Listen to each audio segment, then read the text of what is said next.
রামনগর এই নওদা থানার অন্তর্ভুক্ত হরিখানের খালে একটা সুইচ গেট আছে। এসআইআর এর নামে যোগ্য ভোটারদের নাম বাতিলের বিরুদ্ধে সারের কালোবাজারি ও মূল্যবৃদ্ধি বন্ধ, স্মার্ট মিটার প্রকল্প বাতিল সহ একাধিক দাবিতে নওদা ব্লক ডেপুটেশন কর্মসূচি অল ইন্ডিয়া কিষাণ ক্ষেত মজদুর সংগঠনের। আমতলার নিমতলা এলাকা থেকে মিছিল শুরু হয় এবং আমতলা বাজার পরিক্রমা করে শেষে নওদা ব্লক অফিসে পৌঁছে প্রশাসনের হাতে ডেপুটেশন জমা দেন AIKKMS কর্মীরা। বক্তারা বলেন, চাষি ও ক্ষেত মজুরদের স্বার্থে প্রশাসনের দৃষ্টি আকর্ষণ করতেই এই ডেপুটেশন। ন্যায্য অধিকারের আদায়ে একমাত্র পথ হলো ঐক্যবদ্ধ আন্দোলন। সংগঠনের পক্ষ থেকে জানানো হয়, দাবি পূরণ না হলে আগামী দিনে আরও জোরদার আন্দোলনের পথে নামবে কিষাণ ক্ষেত মজদুর সংগঠন। Bureau report, MH news Bangla.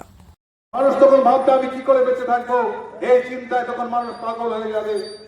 এই পরিকল্পনা নিয়ে তারা এসআইআর শুরু করেছে। বন্ধুগণ, আপনারা বলছে 2002 সালে এসআইআর হয়েছে। বন্ধুগণ, এটা মনে রাখবেন, 2002 এসআইআর ছিল না।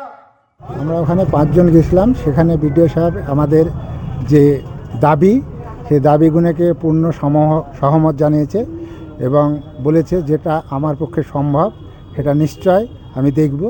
এই আর কি, যেটা আমরা দাবি মূলত করেছিলাম যে এসআইআর এর নামে যে ভোটারদের বাদ দেওয়ার যে পরিকল্পনা করছে গরিব মানুষ, অশিক্ষিত মানুষের, সেটা বলছে সেটা আমার এখতিয়ারের মধ্যে নেই, সেটা আমরা ঊর্ধ্বতন কর্তৃপক্ষকে জানাবো। আর যেটা আমাদের দ্বিতীয় দাবি ছিল যে সারের কালোবাজারি হচ্ছে, বস্তার গায়ে যে দাম লেখা আছে তার চাইতে অনেক অনেক বেশি দামে সার বিক্রি হয়, চাষিদেরকে কিনতে বাধ্য হয়, চাষিরা কিনতে বাধ্য হয়। আর তাছাড়া কোনো সারের দোকানদারই ক্যাশ মেমো দেয় না। তো ওই ব্যাপারে উনি আমাদের আশ্বাস দিয়েছেন যে আমরা এডিও সাহেবের সঙ্গে আলোচনা করব, আর খাল সংস্কার, রাস্তাঘাট সংস্কারের ব্যাপারে সেটা যথাসম্ভব আমরা চেষ্টা করব, এইটুকু আমাদেরকে আশ্বাস দিয়েছে।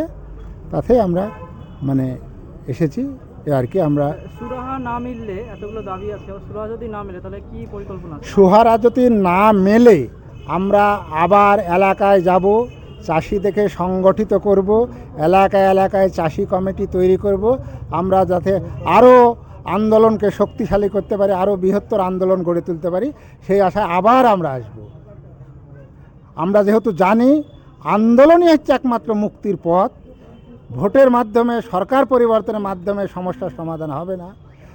দিল্লির কৃষক আন্দোলন দেখিয়ে দিয়েছে যে 3টি কালা কৃষি আইন মোদী সরকার চালু করতে চেয়েছিল। দীর্ঘ আন্দোলনের পরে সেই 3টি কালা কৃষি আইন প্রত্যাহার করতে বাধ্য হয়েছিল মোদী সরকার। তাই আমরা জানি আন্দোলনই বিকল্প, ভোট বিকল্প নয়। তাই মানুষকে আবার আন্দোলনের ময়দানে আনার জন্যে আমরা এলাকায় যাব, চাষিদের, ক্ষেত মজুরদের সংগঠিত করব এবং আবার আমরা এই বিডিও অফিসে আসব। আপনার নাম এবং আমার নাম নিতাই চন্দ্র মণ্ডল। আমি AIKKMS এর জেলা কমিটির সদস্য এবং নওদা ব্লক কমিটির সভাপতি।